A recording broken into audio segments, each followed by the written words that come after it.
Okay, thank you. The next speaker is David Sarrocco on a global SLR-only reference frame.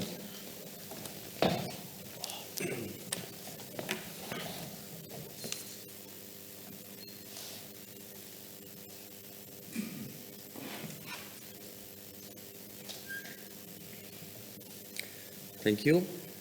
This talk is about first work about the global SLR-only reference frame, and why this. The current status is the fact that official products of the ILRS are time series of station positions and Earth observation parameters, while station velocities estimation are more related with the ITRF realization. So the goal of this work was to create a global reference frame, so station position and station velocities, for the ILRS network using only the solution by the ILRS official products. Why we do this? One application could be that since it is an internal product, we can have a more updated reference frame than the ITRF1 that can be used more frequently in some cases. So the outline of this talk is the following. I will briefly explain the workflow of the software we used, which is the GlobeK software realized by the MIT, the setup we used in our analysis, and then finally the results and the analysis. So very briefly, the workflow we follow for our analysis through this GlobeK. This is a powerful tool to combine geodetic results together, and it is important to generate two kinds of solutions. On one side, we can have time series, so a series of solutions for each station, and this is a kind of solution. And then we have another kind of solution, which is more related with the reference frame, so one global station positions and velocity for all the network. What we need to do this analysis is some kind of primary observation, which must be loosely constrained solution with a priori parameter informations, parameter estimations, and full covariance matrices. And these are exactly what is inside the CNIG, so we use the CNIG files. Then we needed an a priori reference frame. We need the discontinuity file to manage breaks and earthquake. And Earth observation parameter tables. And finally we just needed to put some setup to configure which kind of CNIG as input we want to use in our analysis. So we use some criteria to define CNIGs we want to use, stations we want to use, but most important is which kind of parameter we want to estimate. With this information, we have solutions, a loose solution, which is, as I said before, on one side we have historical series, and on the other side, a global estimate for station position and station velocity through Kalman filter process. This is the core of this software. After this, we need to define how to constrain the solutions, and this is done decided some selection criteria for the core site related with the residuals and sigma. So decided this kind of criteria, we have finally minimizing the horizontal position of the core site while estimating the helmet parameters, the historical series plus the reference frame, so two kinds of different solutions. In our part, now I will explain briefly our setup that we used. So for our analysis, we used more or less 1,500 CNIG files from the ASI analysis center, the one used for the ITRF 2020 evaluation, spanning more or less 30 years. As a priori file, we used the ITRF 2020 as a reference frame, and the bulletin A values from finals data for the polar motion, and the latest ITRF 2020 discontinuity file. Then we needed to decided some setup, some selection criteria for the CNIGs we want to maintain, and we just decided, we put the loose constraint to use only CNIGs that doesn't produce too great adjustment on the residuals for the whole network in terms of movements and rotation, 10 milliarcosecond for rotation. And then we have decided which kind of estimate we want to do. So for the historical series, we decided to estimate only positions with a loose constraint of 1 meter for the up, east, and north position.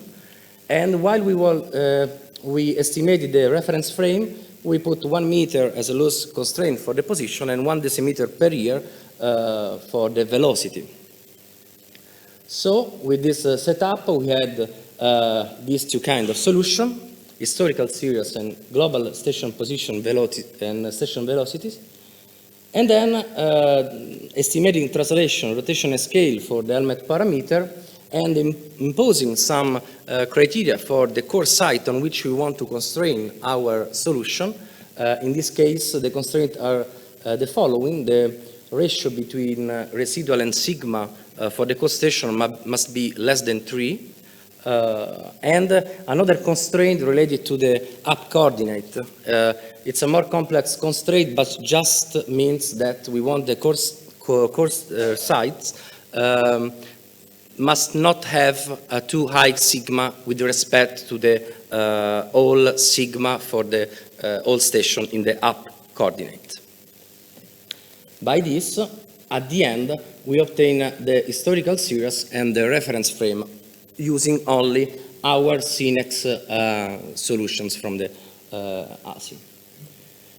So now the results. I will speak before about historical series. Here you can say a comparison between the 3D weighted RMS between the ASI solutions and the Globe K estimate. So the work we have done, and you can see they are very comparable value for what concerns the core site. And when we split on the north, east, and up coordinate, we see that for the horizontal position we have a lower value. For the up coordinate we have a mean bigger value with respect to the horizontal one. And okay, if we see the weighted RMS in the east, north, and up coordinate divided by station, we see that the lower value are the one for the station that were be used as core station more time than the other during the estimation of the historical series. So you can see there is some kind of trend, and this is normal. You can expect this. Here, just a visual way to see a comparison between the trend in the up, east, and north component for Matera stations. On the left side, you see the trend for the Globe K estimate, and on the right side, the one from IGN. The scale are the same, even if you cannot see, but at least visually you can see that we have results, comparable results, and the same when we see the same historical series on a detrended way. Now the part about the reference frame. So the analysis that produces only one single solutions for position and velocity.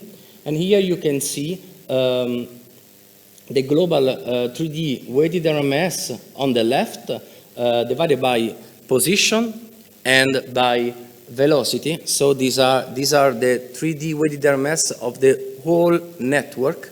And you can see that for the velocity, it is below 1 millimeter per year.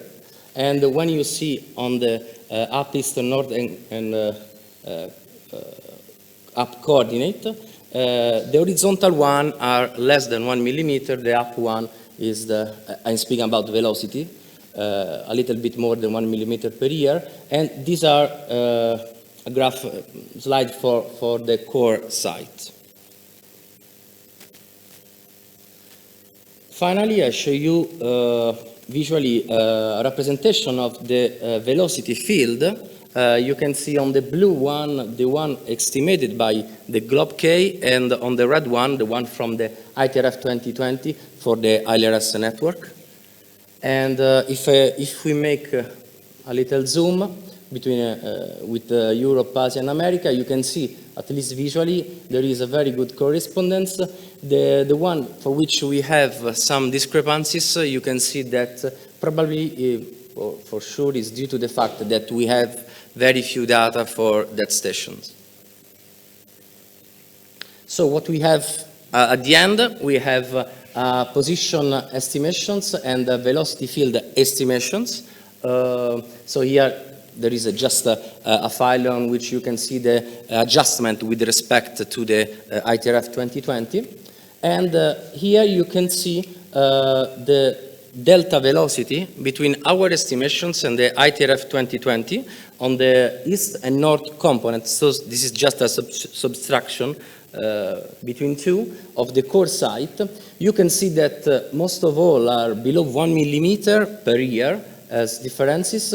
The one for which we have bigger value, for example, the 7406, is due to the fact there was an earthquake on 2010, and it is modeled on the ITRF 2020. Now on the globe K, it is not yet modeled, so this explains why we have this bigger delta velocity. And for the others that you can see that they are bigger, it can be explained in part because of the few data of the stations for that stations. So in conclusion, we have generated a first global only SLR reference frame using, for the moment, only ASI solutions. And we have a good agreement with the ITRF 2020 for the velocities. And it could be the question if it could be a possible product that can be useful for the community. And for sure, we have to make some improvements. For example, the PSD model is not modeled, it's not used, but it can be used. So this is a next step that we can do. Okay, thank you. Thank you, David. Any questions from the audience to David? Not yet. So let's start with an online question by Zuher. David, I'm surprised to see the up WRMS larger than the horizontal, while the SLR up component is usually better determined than the horizontal component. This is why we made some kind of analysis, and for this particular one, we down-weighted the sigma up coordinate to have a better horizontal accuracy. This is the explanation. Otherwise, without the down-weighting, we will have more or less the same weighted RMS for the three components. Okay, thank you. Any other